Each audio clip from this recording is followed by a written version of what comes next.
Ultrasound रिपोर्टमध्ये लिहिलं होतं हायड्रॅमियस आणि तिचा पहिला प्रश्न, डॉक्टर माझ्या बाळाला काही धोका आहे का?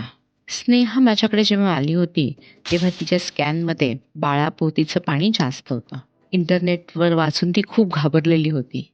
प्रेग्नन्सीमध्ये बाळाभोवती असलेल्या पाण्याला ॲमनिऑटिक फ्लुइड म्हणतात.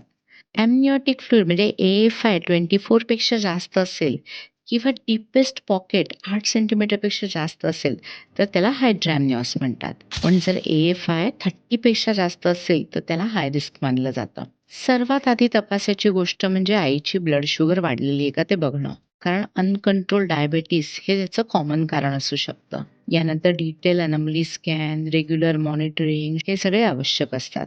कधी-कधी बेबीमध्ये एबनॉर्मॅलिटी असली तरीसुद्धा बाळाभोवतीचं पाणी जास्त असू शकतं. प्रत्येक वेळी ॲडमिशन किंवा लवकर डिलिव्हरी गरजेची असते असं पण नाही. ही समस्या बहुतेक वेळेला प्रेग्नन्सीच्या शेवटच्या महिन्यात दिसते आणि योग्य काळजी घेतल्यास नॉर्मल डिलिव्हरी पण शक्य असते. त्यामुळे आपल्या स्नेहाने पण हेल्दी बाळाला नॉर्मली जन्म दिला.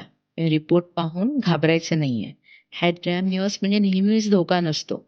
योग्य कारण शोधणं हे जास्त महत्वाचं असतं.